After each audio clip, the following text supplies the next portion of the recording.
নবী উপর হইয়া পড়ে গেছে, জমিনের মধ্যে পড়ে গেছে, রক্তে রঞ্জিত চেহারা, চেহারাকে আর চেনা যাই না।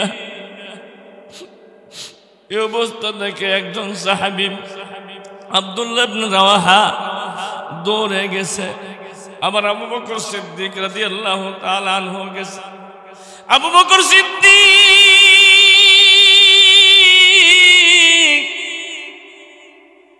লোহার কড়াকে খুলতে গেছে, কিন্তু আব্দুল্লাহ ইবনে রাওয়াহা বলে, আবু বকর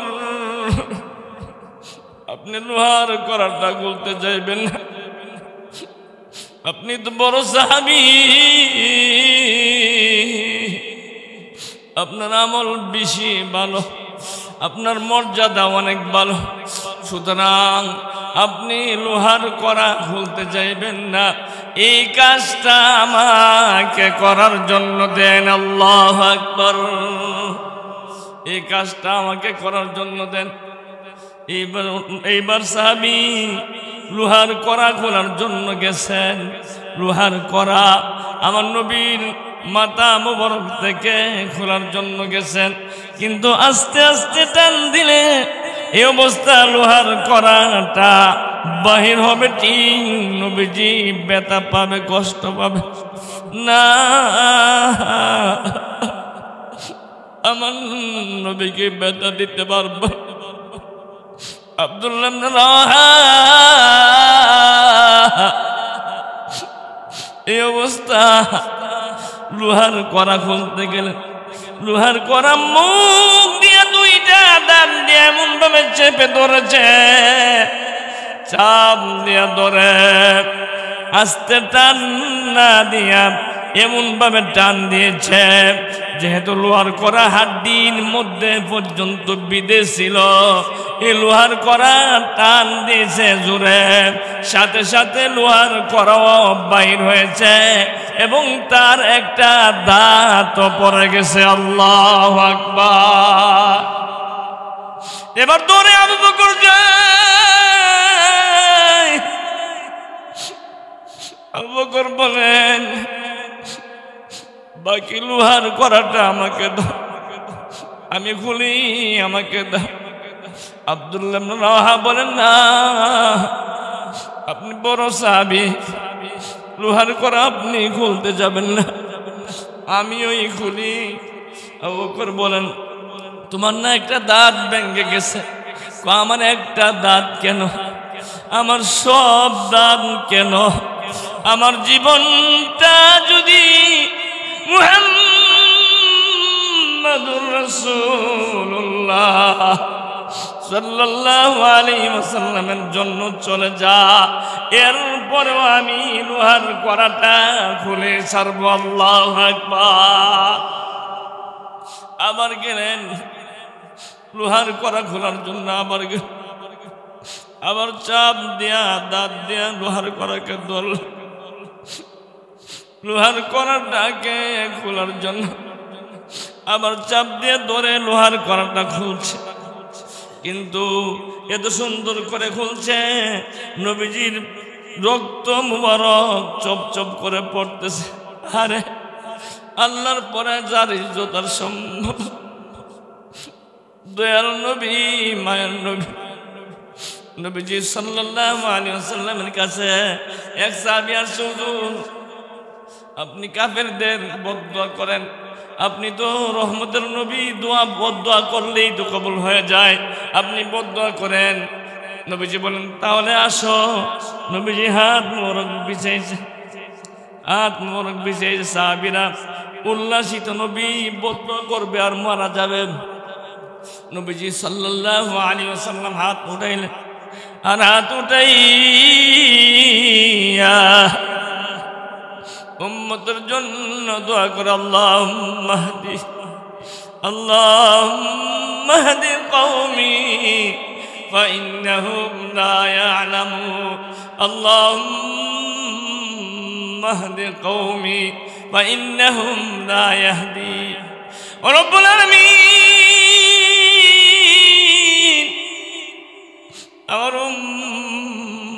তারা বুঝে না আমাকে রক্ত রঞ্জিত করে দিয়েছে, আমার দান দান ফেলে দিয়েছে, আমাকে রক্ত রঞ্জিত করে দিয়েছে, আমার সাফার মধ্যে আঘাত দিয়েছে। আয় আল্লাহ, এই কারণে তাদেরকে তুমি ধ্বংস করে দিও না, ধ্বংস না করে দিয়ে তাদেরকে হেদায়েত দিয়ে দাও, তাদেরকে হেদায়েত দিয়ে দাও। আয় আল্লাহ, তাদেরকে হেদায়েত দিয়ে দাও। নবী উম্মতের জন্য অন্তিম কালেও নবীজি এত আঘাত পাওয়ার পরেও উম্মতের জন্য হেদায়েতের দোয়া করছে। আল্লাহু আকবার। আমার ভাইরা, একজন সাহাবী দৌড়ে গেলেন, গিয়ে বললেন, ইয়া রাসূলুল্লাহ, ও নবী, যদি নেকড়া দিয়ে আপনার রক্ত মুবারক পুষি, আপনার যেভাবে রক্ত মুবারক বাহির হচ্ছে, নেকড়া দিয়ে পুষলে আপনার দেহ মুবারকের মধ্যে যে আঘাত আছে, আঘাতের মধ্যে আঘাত লাগতে পারে নেকড়া দিয়ে পুষলে। ও নবী,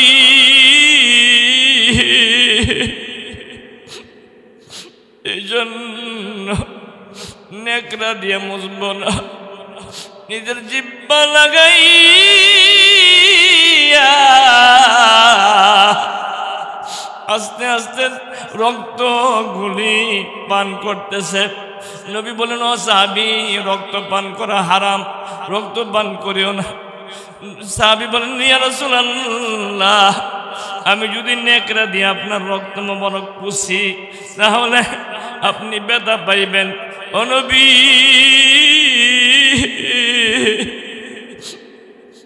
আপনাকে ব্যথা না দেওয়ার কারণে আমার নরম জিহ্বাখানা আপনার বডির মধ্যে লাগাইয়া আস্তে আস্তে রক্তগুলি আমার পেটের মধ্যে নিয়ে গেলাম। নবীজি বললেন, সাহাবীরা,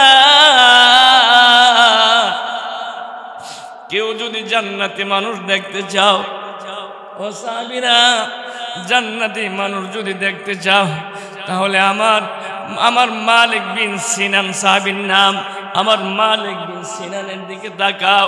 এই মালিক বিন সিনান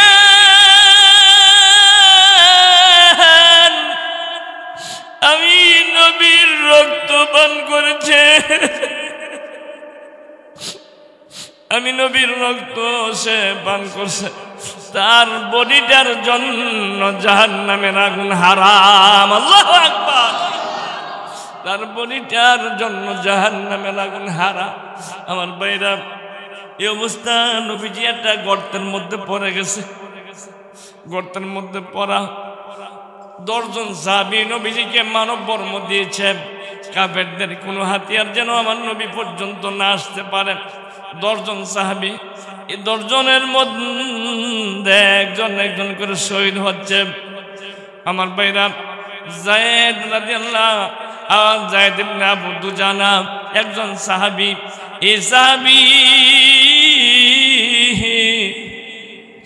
এই সাহাবী নিজের বডিটার নবীর জন্য রিজার্ভ করে দিলেন। ও নবী,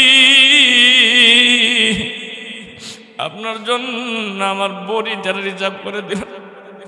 যত আঘাত আসুক, যত তীর মল্লম আসুক না কেন,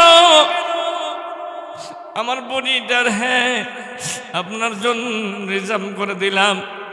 চেহারাটা নবীর দিকে আর পিছটা কাফেরের দিকে। প্রশ্ন করলেন, যায়েদ ইবনে দুজানা, তোমার চেহারাটা নবীর দিকে আর তোমার বডিটা কাফেরের দিকে, এই জন্য আমি আমার বডিটারে নবীর সাথে লাগাইলাম আর কাফেরদের দিকে আমার পিছটা দিয়েছি। যুদ্ধের ময়দানেও যেন আমার নবীর সাথে বেয়াদবি না হয়। আল্লাহু আকবার। আরেকটা কারণ হচ্ছে যদি আমার চেহারাটা কাফেরের দিকে থাকে, তীর বললাম দেখে হয়তো আমার মধ্যে আমি মানুষ হিসেবে বই হইতে পারে, আমার মধ্যে বই জাগ্রত হতে পারে। আমি দূরে সরে যাই, আমি যদি দূরে সরে যাই আমার নবীর উপর আঘাত, আমি আঘাতে আঘাতে জর্জরিত হয়ে যাব, কিন্তু আমার নবীর উপরে আঘাত পড়তে দিব। যুদ্ধের শেষে দেখা গেল 59টা আঘাতের চিহ্ন যায়েদ ইবনে দুজানার গায়ে। আল্লাহু আকবার! কয়টা আঘাত? প্রায় 59টা। এই অবস্থা তালহা রাদিয়াল্লাহু তাআলা আনহু যুদ্ধের ময়দানে, উহুদের ময়দানে তালহা বলেন নাহারি নাহরুক, নবীজি গর্ত থেকে উঠে একটু যুদ্ধের অবস্থাটা দেখতেছিলেন, একটু দেখতে চাইলেন। তালহা বলেন ইয়া রাসূলুল্লাহ, ইয়া হাবিবাল্লাহ, ও আল্লাহর নবী, আপনি যুদ্ধের অবস্থা দেখতে হবে না, আপনি মাথা মোবারকটারে উঁচা করবেন না। যদি মাথা মোবারকটারে উঁচা করেন আর কাফেরদের কোনো তীর বল্লমের আঘাত যদি আপনার মাথা মোবারকের মধ্যে পড়ে, আপনি যদি ক্ষতি হয়, তাহলে আমি তালহা কিয়ামতের ময়দানে আল্লাহর কাছে কি জবাব আমি, আপনার ক্ষতি হয়ে গেলে আমি কি জবাব দিব আল্লাহ তাআলার দরবারে? আমি কি জবাব দিব?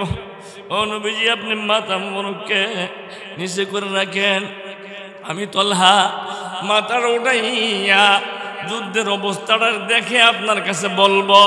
ও নবী, আমি আপনার কাছে বলবো, এই অবস্থা যদি আমার মাথাটা চলে যায়, আমার মাথাটা যদি ছিন্ন বিচ্ছিন্ন হয়ে যায়, আমি শহীদ হয়ে আল্লাহর তৈরি জান্নাতে চলে যাব। আল্লাহু আকবার!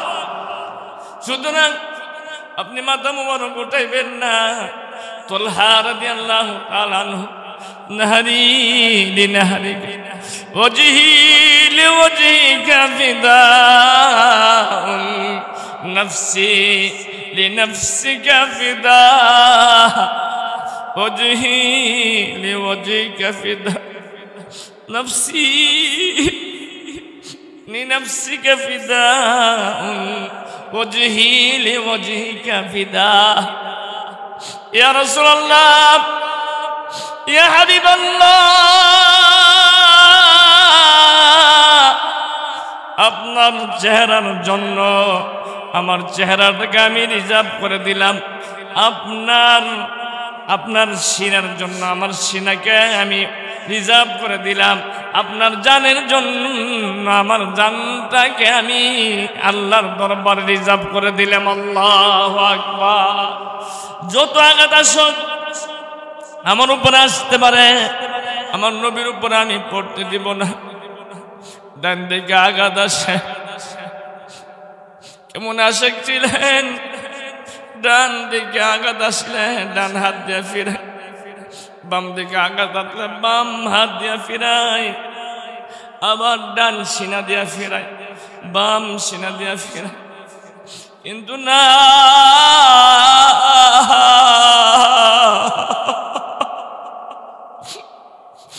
আমার নবীর উপরে আঘাত পড়তে দিব না। ডান সিনা বাম সিনা দিয়ে ফিরাই। ও নবী, আপনার জন্য আমার জানটা রিজার্ভ করে দিলাম। যুদ্ধের পরে দেখা গেল তাফসীরের কিতাবের মধ্যে লেখে 70 থেকে 99টা আঘাত তালহা রাদিয়াল্লাহু তাআলা নূর উপরে পড়েছিল।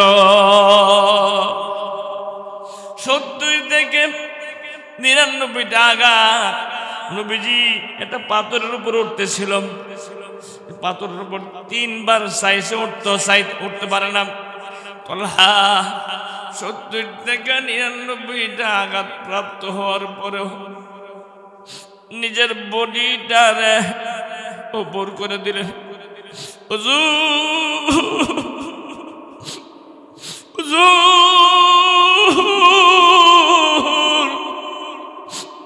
আপনি কাঁচা বলি 70 থেকে 99টা আঘাত, হুজুর আপনি পাথরের মধ্যে উঠবেন, আমার দেহটারে আপনি সিঁড়ি বানান, আমার দেহটারে সিঁড়ি বানাইয়া, এই সিঁড়ি বানাইয়া আমার দেহের উপর আপনি পাড়া দিয়া আপনি পাথরের উপরে উঠে যান। আল্লাহু আকবার। 70 থেকে 99টা আঘাতের পর নবীকে নিজের দেহটারে সিঁড়ি বানাইয়া দিয়েছেন। হুজুর আপনি আমার দেহটার মধ্যে পাড়া দিয়া উপরে উঠেন। আল্লাহু আকবার। কেমন আশিক ছিলেন?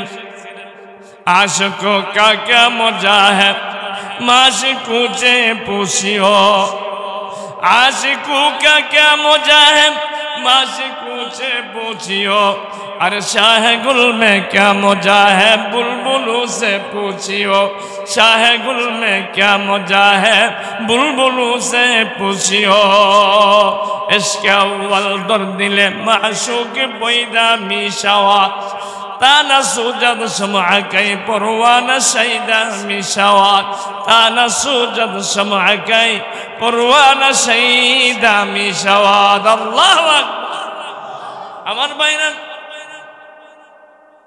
এই অবস্থা নবীজি সাল্লাল্লাহু আলাইহি ওয়াসাল্লাম উহুদের ময়দানে এমন অবস্থা হয়েছে, একজন আনসারী মহিলা উহুদের ময়দানের দিকে দৌড়ে, কি গো মহিলা তুমি দৌড়ো কেন? দৌড়ি শুনছি আমার নবী বিপর্যস্ত হয়ে গেছে। ও মহিলা দৌড়ে লাভ নাই, উহুদের ময়দানে তোমার আব্বা শহীদ হয়েছে।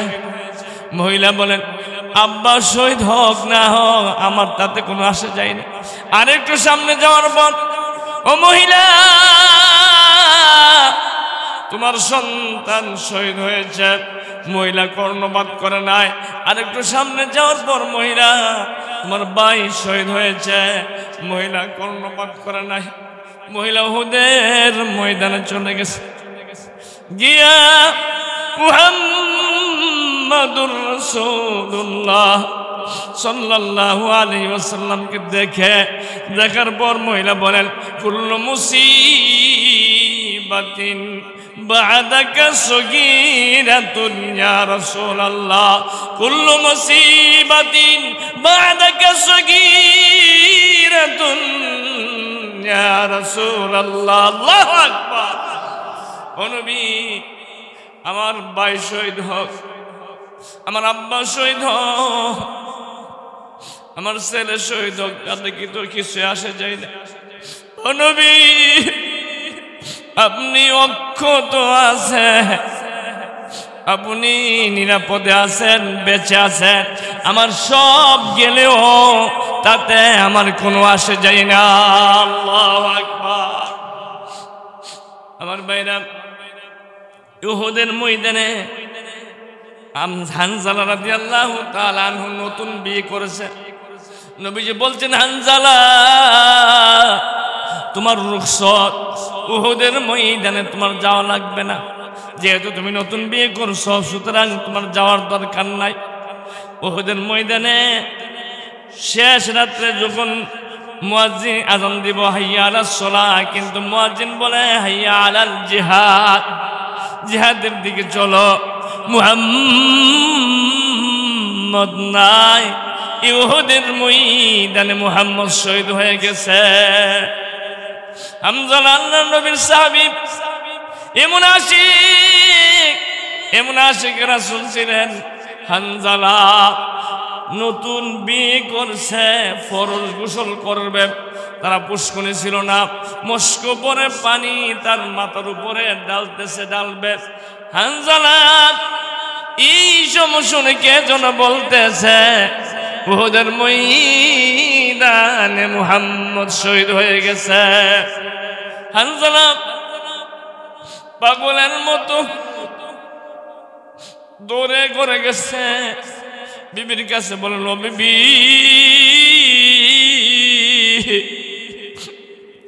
আমার হাতিয়ারটা দে। বিবি বলে তুমি না নাপাক শরীর, কার জন্য আমি গোসল করব? আল্লাহু আকবার। ও বিবি, শুনছি ওদের ময়দানে আমার নবী শহীদ হয়ে গেছে। বিবি রে, আমি কার জন্য গোসল করব? গোসলের আমার দরকার নাই, হাতিয়ারটা দে, আমি হাতিয়ার নিয়ে যুদ্ধের ময়দানে চলে যাই। আর যদি বেঁচে থাকি দেখা হবে, বেঁচে না থাকলে যদি ধৈর্য ধারণ করো তুমি, তোমার সাথে জান্নাতে দেখা হবে। ও বিবি, হাতিয়ারটা দে। বিবি হাতিয়ারটা দিয়ে দিলেন। হানজালা দৌড়াইয়া উহুদের ময়দানের দিকে চলে গেছে। উহুদের ময়দানে গিয়ে বীর বিক্রমে যুদ্ধ করে হানজালা শহীদ হয়ে গেছে। আমার হানজালা রাদিয়াল্লাহু তাআলা আনহুর স্ত্রী আওলা কাছে পাগল বেশি গেলেন, গিয়ে বলেন, ইয়া রাসূলুল্লাহ, ইয়া হাবিবাল্লাহ, আপনার একজন আশিক সাহাবী হানজালা ও নবী শহীদ হয়ে গেছে শুনলাম। হানজালা শহীদ হয়ে গেছে। আর নিয়ম হলো শহীদ যারা তাদেরকে বিনা গোসলে দাফন কাফন করা হয়, বিনা গোসলে তাদেরকে জানাজা করতে হয়। ও নবী, কিন্তু না, আমার স্বামী হানজালার গোসল করাইবেন বিনা গোসলে, তাকে গোসল বিনা গোসলে তাকে দাফন করবেন না। নবীজি বলেন, কেন গো মহিলা, বিনা গোসলে কেন তারা দাফন করব না? হুজুর, বিনা গোসলে দাফন করবেন না এজন্য আমার স্বামী ফরজ গোসল হয়েছে, আপনি উহুদের ময়দানে শহীদ হয়ে গেছেন। এই কথা শুনে পাগল হয়ে গেছে। আমি কার জন্য গোসল করব? তলোয়ারটা নিয়া গোসলটা পর্যন্ত করলেন না, উহুদের ময়দানে চলে গেলেন। ও নবী, উহুদের ময়দানে চলে আসা বীর বিক্রমে যুদ্ধ করে জিহাদ করে আপনার হানজালা শহীদ হয়ে গেছে। সুতরাং হানজালার গোসল আপনি করাইবেন। নবীজি বলেন, সাহাবীরা, আমার হানজালার লাশটাকে তালাশ কর। উহুদের ময়দান তন্ন তন্ন করে তালাশ করলো, কিন্তু হানজালার লাশটা পাওয়া যায় না। আল্লাহু আকবার। সাহাবীরা এসে বলেন, হুজুর, হানজালার লাশটা পাওয়া যায় না। নবীজি বলেন, আবার তালাশ করো, আবার তালাশ করো। আবার তালাশ করলেন, পাওয়া যায় না। এই অবস্থা জিবরাইল আলাইহিস সালাতু ওয়াস সালাম আসছে, হুজুর, আপনারা আশিক হানজালার লাশ তালাশ করবেন না। আপনারা আসে আপনার বিপর্যস্তের কথা শুই না, গোসলটা পর্যন্ত করেন নাই, আপনার ইশকের কারণে আপনার মোহাব্বতে গোসলটা করেন নাই। এই জন্য আল্লাহ তাআলা হানজালাকে জান্নাতের পানি দিয়া, জান্নাতের ফেরেশতাদের মাধ্যমে জান্নাতের পানি দিয়া তার গোসল করাইছে। কান্দিয়া বে কুলরে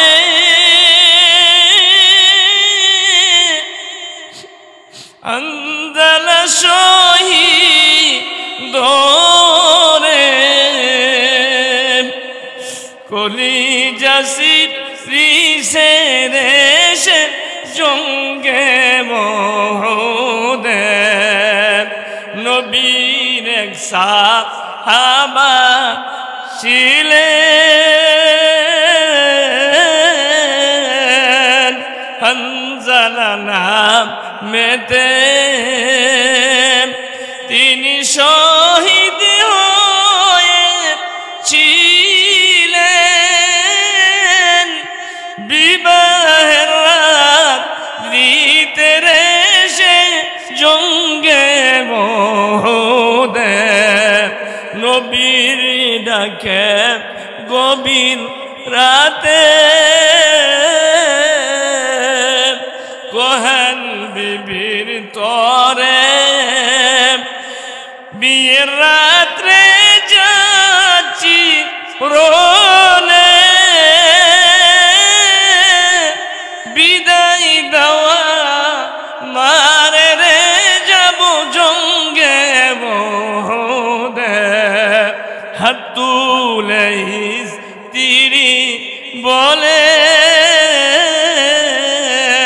মৌলারি দরবারে বিয়ের রাত্রে নব স্বামী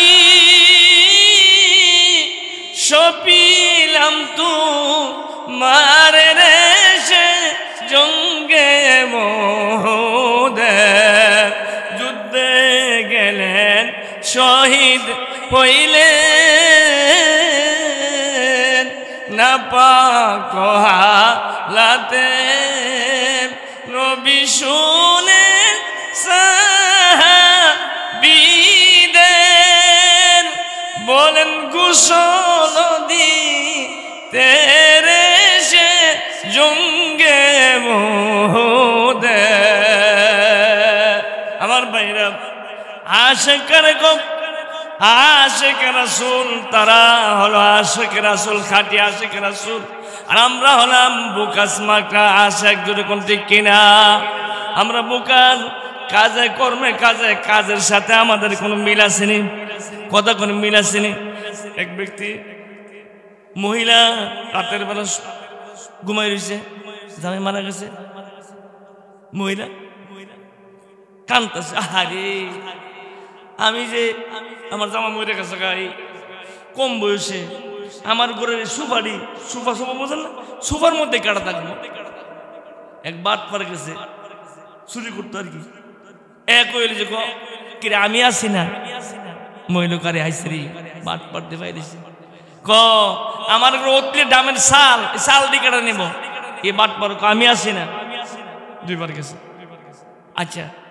আমার ঘরে ফার্নিচার এটি কেটে নিব সকল ফার্নিচার আমি আসি না তৃতীয় চতুর্থবার মহিলা কো আমার ছেলেটারে বিদেশ পাঠানোর সময় 5 লাখ টাকা ঋণ করছিলাম ইডি কেটে দিব বাট পারে এখন আর কোন আমি আসি না অর্থাৎ পাওয়ার সময় আমি আসি না আর দেওয়ার সময় বাট পার নাই এমনি ভাবে কিছু আশিকের রাসূল নামদারি তারা পাওয়ার সময় খাওয়ার সময় আশিকের রাসূল কিন্তু কাজে কর্মে একটাও নাই আল্লাহ তাআলা আমাদেরকে খাঁটি আশিকের রাসূল হিসেবে কবুল মঞ্জুর করুক সকলে বলেন আমিন বাবা আলাইহিল বালাগ অল্প সময় আপনাদের একটু সময় নষ্ট করছি অল্প সময় বেশি ইশক ও মোহাব্বত নবী সাল্লাল্লাহু আলাইহি ওয়াসাল্লামের কতটুকু পাগল ছিল সাহাবায়ে কেরাম এটাই বলার জন্য চেষ্টা করছি আল্লাহ তাআলা আমাদেরকে নবীর ইশক ও মোহাব্বত নিয়ে আমরা মরতে পারি চলতে পারি সব সময় আমরা নবী সাল্লাল্লাহু আলাইহি ওয়াসাল্লামের ইশক ও মোহাব্বত আমরা ভরপুর আল্লাহ আমাদের দান করে সকলে বলেন আমিন।